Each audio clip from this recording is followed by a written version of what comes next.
Jangan sampai syaitan berjaya menipu kepada manusia dengan kita melihat banyaknya amal kita buat.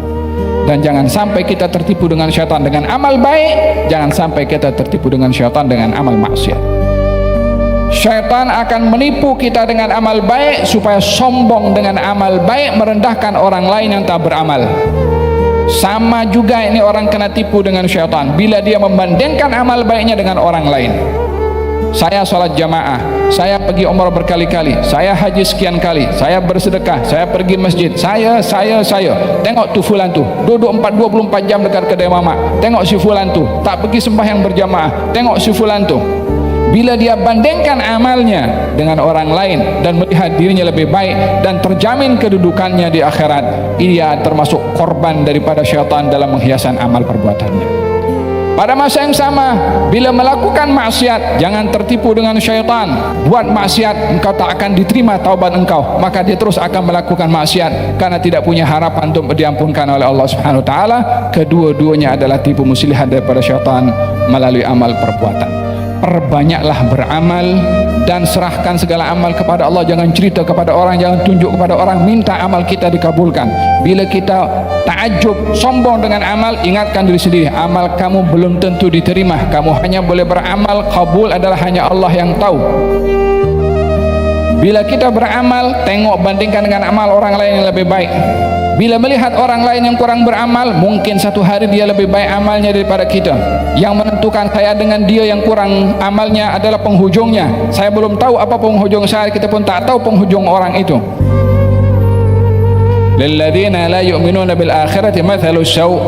Orang-orang yang tidak beriman kepada akhirat, mereka sudah meletakkan nasibnya kepada kerugian. Mathalus saw, kerugian. Walillahil mathalul a'la. Adapun bagi Allah Subhanahu wa taala adalah mathal al-a'la. Maksudnya keberuntungan bagi mereka yang mahu beriman, kerugian bagi orang-orang yang enggan beriman. Wahwal azizul hakim, merujuk kepada perbuatan orang-orang yang ingin membunuh anak perempuan hidup-hidup atau berkeyakinan hina bila lahir tengah-tengah mereka anak perempuan. Ini semua adalah sifat kepada orang-orang tidak beriman yang rugi bagi mereka yang meyakininya, tapi akan beruntung bagi orang-orang yang beriman bila tidak punya sikap seperti mana yang tadi. Walau yu'akhidullahu an-nasa bidhulmihim ma taraka 'alaiha min dabbah. Jika Allah akan segera menghukum kepada manusia ke atas perbuatan kezaliman yang mereka lakukan, maka tiada akan tersisa di atas muka bumi ini satu binatang pun yang melata. Allah Subhanahu wa taala berbicara tentang hukuman yang akan diberikan disebabkan kezaliman. Maha suci Allah untuk menghukum manusia yang tidak berdosa. Maha suci Allah untuk mengazab orang yang tidak bersalah. Menghukum orang yang tidak bersalah satu kesalahan, kalau itu tidak boleh bagi manusia, lebih mustahil bagi Allah Subhanahu wa taala. Dengan demikian tak ada siapa yang dihukum oleh Allah melainkan adanya kezaliman yang dilakukan olehnya. Tapi katanya Allah tidak menyegerakan hukuman itu. Allah Subhanahu wa taala di antara sifatnya yumhil. Yumhil, menunda adab dengan beberapa hikmah. Yang pertama, orang zalim bila melakukan kezaliman dan tidak segera turun azab kepadanya karena perbuatan zalimnya, ada dua sebab. Yang pertama adalah menunggu bila dia insaf dan kembali, diberi peluang oleh Allah untuk bertaubat. Yang kedua, bila enggan untuk bertaubat, hukuman yang berikutnya setelah kezaliman sekian lama yang dibiarkan oleh Allah, hukumannya lebih dahsyat berbandingkan kalau azab disegerakan dikenakan kepada orang yang zalim tersebut. Di dalam sirah Nabi Muhammad SAW kita melihat beberapa kekejaman orang-orang yang kejam. Di antaranya Wahsy. Siapa Wahsy? Orang yang membunuh Sayyidina Hamzah bin Abdul Muttalib dengan tombaknya. Apa yang berlaku kepada Wahsy di penghujungnya? Dia masuk Islam. Kalau dia dihukum dengan kezalimannya membunuh Sayyidina Hamzah, mana nasibnya Wahsy? Tergolong daripada orang-orang tidak beriman, tapi ditunda tak turun adab, ada peluang kepada dia untuk insaf. Ikrimah bin Abi Jahal, Amr ibn As, yang awal-awalnya adalah orang-orang yang kuat memusuhi Rasulullah, Khalid ibn Walid, yang menjadi sebab kekalahan kepada kaum muslimin dalam peperangan Uhud. Beliau yang memimpin pasukan untuk menyerang kaum muslimin sehingga kaum muslimin kalah pada peperangan tersebut. Bila Allah turunkan adab kepada Khalid ibn Walid pada waktu itu, maka akan binasalah Khalid. Tetapi yang terjadi adalah beliau insaf dan mendapat gelaran Saifun atau Saifullah, pedangnya Allah Subhanahu wa taala. Dan orang zalim itu jika tidak disegerakan turun adab kepadanya karena kezalimannya, imma untuk diberi ruang dia insaf seperti contoh-contoh yang saya sebutkan, atau bila tidak insaf akan turun adab sedahsyat-dahsyatnya, imma di dunia atau di akhirat yang lebih teruk. Pastinya tak ada sesiapa yang terlepas daripada hukuman Allah karena kezalimannya. Dalam hadis Nabi Muhammad SAW, beliau bersabda, sesungguhnya Allah Subhanahu wa taala memberikan ruang kepada orang-orang zalim itu untuk insaf. Bila tidak, maka akan diadab oleh Allah dengan sedahsyat-dahsyat adab.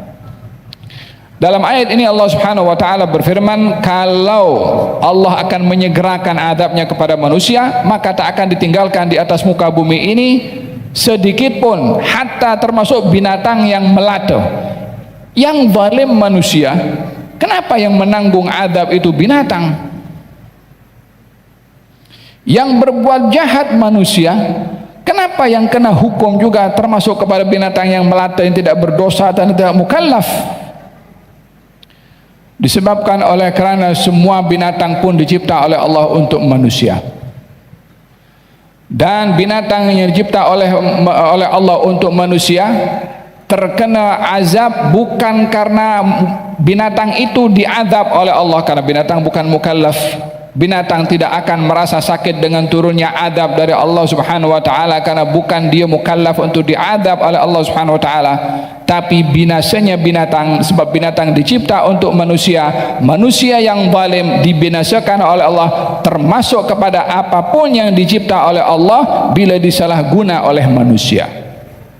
Bukankah dalam Al-Quranul Karim Allah Subhanahu wa taala berfirman, orang-orang yang menyembah berhala akan dicampakkan oleh Allah ke dalam neraka dengan berhala-berhalanya sekali.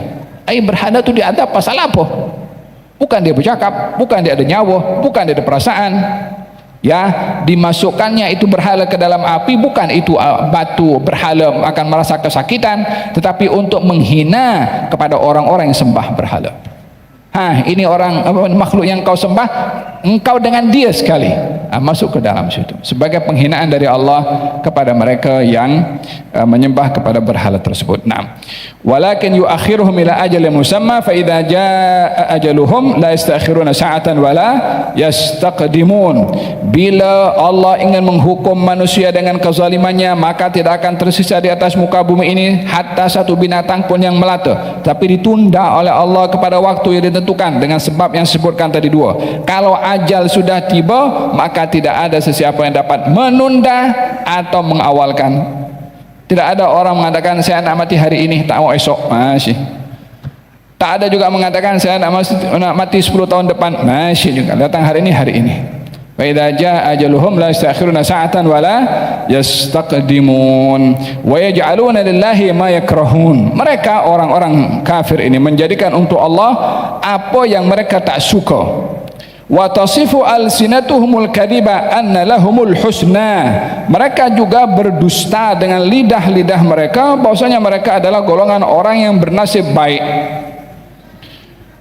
yakni mereka orang-orang musyrik bila ada bila mereka berkeyakinan malaikat ini malaikat ada tapi jantinanya perempuan. Siapa yang beritahu? Allahu a'lam. Dia create saja malaikat ini perempuan. Maka mereka mengatakan malaikat ini jantinnya perempuan, ini malaikat adalah anaknya Allah Subhanahu wa taala. Tapi laki-laki anak kita. Ini menisbahkan kepada Allah hal yang mereka tak suka dikasih kepada Allah Subhanahu wa taala. Di sini kita belajar bahwa menyikapi kepada Allah Subhanahu wa taala tidak boleh kita berbuat sesuatu kerana Allah tapi yang kita buat itu benda-benda yang rendah, benda-benda yang nilainya itu low, rendah, tak ada nilai. Bila kita ingin bersedekah untuk Allah, jangan pilih sedekah yang rosak. Bila kita ingin bersedekah, ini kan ibadah, kita ingin bersedekah kepada Allah Subhanahu wa taala. Yang dilakukan untuk Allah itu berikan yang terbaik. Ini kan Tuhan, kita kan mengharapkan pahala daripada Allah Subhanahu wa taala. Takkan kita nak bagi kepada Allah Subhanahu wa taala hal-hal yang rosak, yang tak elok. Kita nak bagi hadiah kepada kita punya orang tua. Adakah kita akan bagi hadiah yang yang tak elok untuk diberikan kepada orang tua kita? Pasti kita akan merasa malu. Ini kita punya ibu, ini kita punya ayah, nak bagi yang terbaik. Kalau ini kepada orang yang ada kedudukan dengan kita, apatah lagi kalau kita ingin berbuat untuk Allah Subhanahu wa taala, pastilah akan memberikan yang terbaik. Qabil dan Habil sama-sama bersedekah, tapi Habil bersedekah yang terbaik, Qabil bersedekah yang tidak baik. Sama-sama bersedekah, tapi barangnya Habil bagus, sementara Qabil barangnya tidak bagus. Walaupun sedekah, tapi tidak bijak menyikapi dalam sedekah tersebut. Baginda Rasulullah SAW bila bersedekah siwak, ada satu lurus, satu bengkok, yang diberikan kepada orang lain yang lurus, yang elok, karena disedekah di jalan Allah Subhanahu wa taala. Untuk dirinya dia pakai yang bengkok.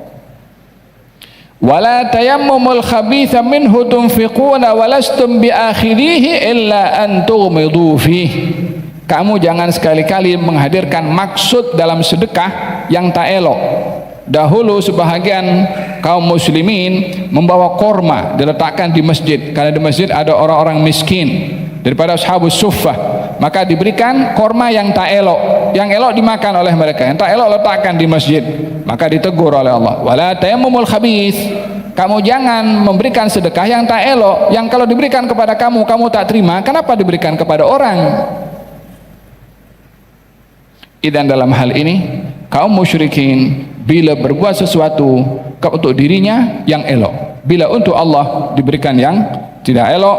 Wa yaj'aluna lillahi ma yakrahun wa tasifu alsinatuhumul kadhiba anna lahumul husna. Mereka berdusta kepada diri mereka sendiri. Apa katanya?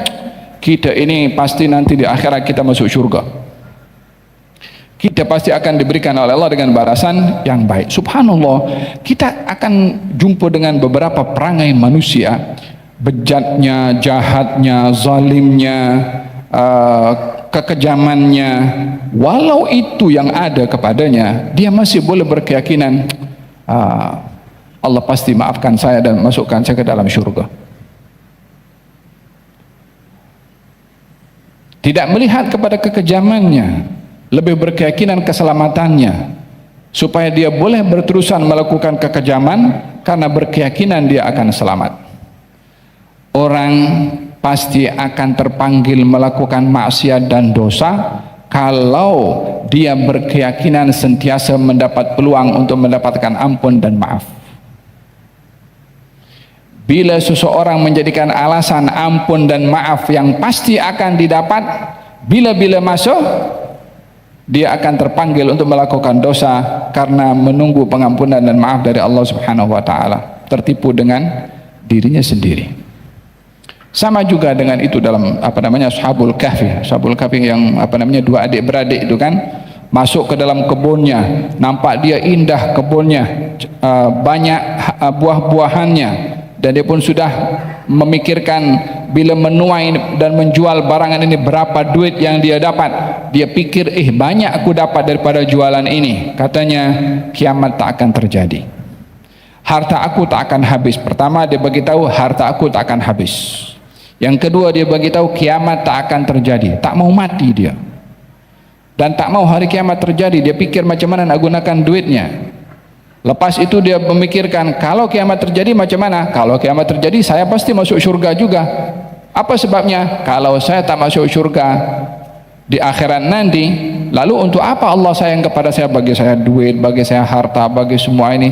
Tadi sudah sombong, tak ingat hari kiamat, mengingkari hari kiamat, masih dia boleh berkeyakinan akan masuk surga. Tengok macam mana. Nah, kata stupid itu lebih daripada itu. Macam mana orang boleh berfikir dengan sedangkal itu masih berkeyakinan dia akan masuk surga dengan kekejaman yang dilakukan olehnya. Ini semua penyakit pemikiran. Wa tasifu alsinatuhumul kadhibah anna lahumul husna la jarama anna lahum an-nara wa annahum mufratun. Mereka bukan dapat surga, mereka akan dapat neraka, dan mereka golongan orang yang melampau.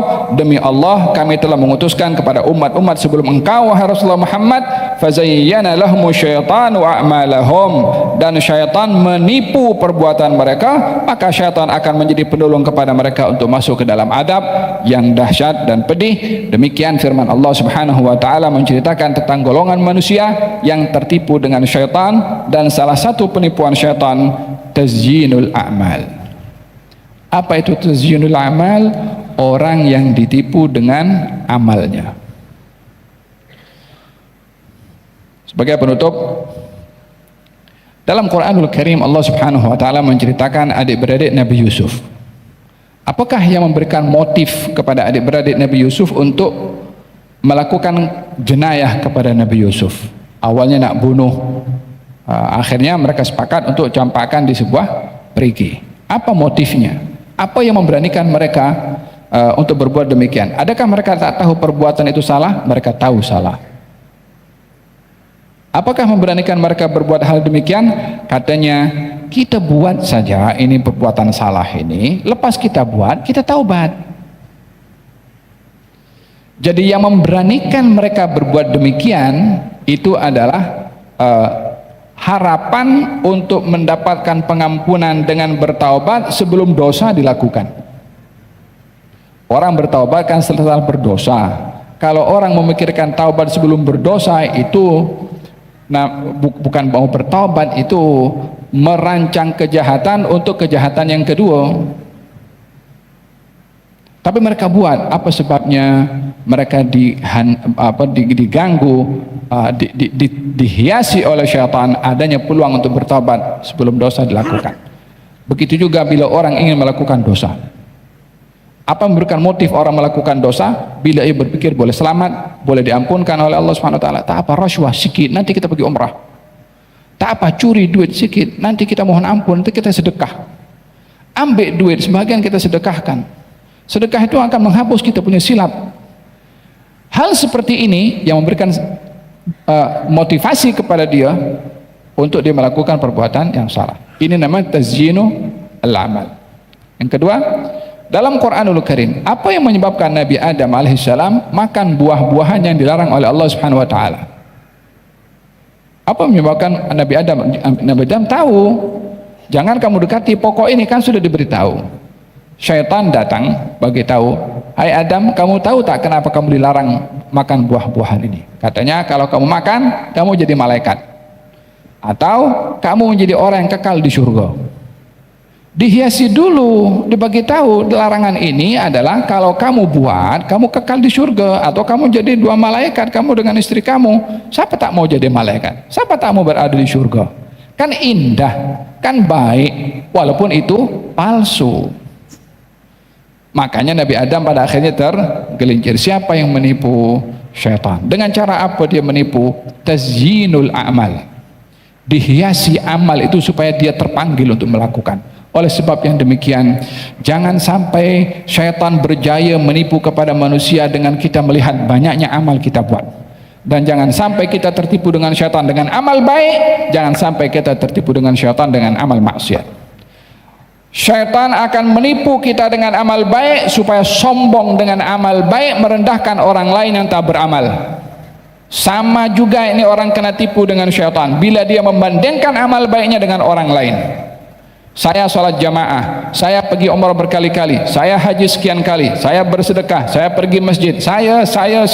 Tengok tu fulan tu, duduk 24 jam dekat kedai mamak. Tengok si fulan tu, tak pergi sembahyang berjamaah. Tengok si fulan tu. Bila dia bandingkan amalnya dengan orang lain dan melihat dirinya lebih baik dan terjamin kedudukannya di akhirat, ia termasuk korban daripada syaitan dalam menghiaskan amal perbuatannya. Pada masa yang sama, bila melakukan maksiat, jangan tertipu dengan syaitan. Dengan ditipu dengan perbuatan amal, dengan dihiaskan pada perbuatan amal maksiatnya. Dengan apa? Baik itu dengan seperti yang saya katakan, adik-beradik Nabi Yusuf, buat maksiat, nanti taubat. Jangan pula tertipu dengan amal perbuatan manusia. Buat maksiat, engkau tak akan diterima taubat engkau, maka dia terus akan melakukan maksiat karena tidak punya harapan untuk diampunkan oleh Allah Subhanahu wa taala. Kedua-duanya adalah tipu muslihat daripada syaitan melalui amal perbuatan. Perbanyaklah beramal dan serahkan segala amal kepada Allah. Jangan cerita kepada orang, jangan tunjuk kepada orang, minta amal kita dikabulkan. Bila kita takjub, sombong dengan amal, ingatkan diri sendiri, amal kamu belum tentu diterima. Kamu hanya boleh beramal, kabul adalah hanya Allah yang tahu. Bila kita beramal, tengok bandingkan dengan amal orang lain yang lebih baik. Bila melihat orang lain yang kurang beramal, mungkin satu hari dia lebih baik amalnya daripada kita. Yang menentukan saya dengan dia yang kurang amalnya adalah penghujungnya. Saya belum tahu apa penghujung saya, kita pun tak tahu penghujung orang itu. Dengan begitu dia tak akan tergelincir dengan sombong dengan amal perbuatan. Semoga Allah lindungi kita daripada sombong dengan amal perbuatan, dan dianugerahkan oleh Allah ikhlas dan diterima segala amal perbuatan, dan terselamat daripada fitnahnya syaitan. Amin ya rabbal alamin. Ya rabbal alamin, ya rahmanu ya rahim, salli rabbi wa sallim على خير المرسلين.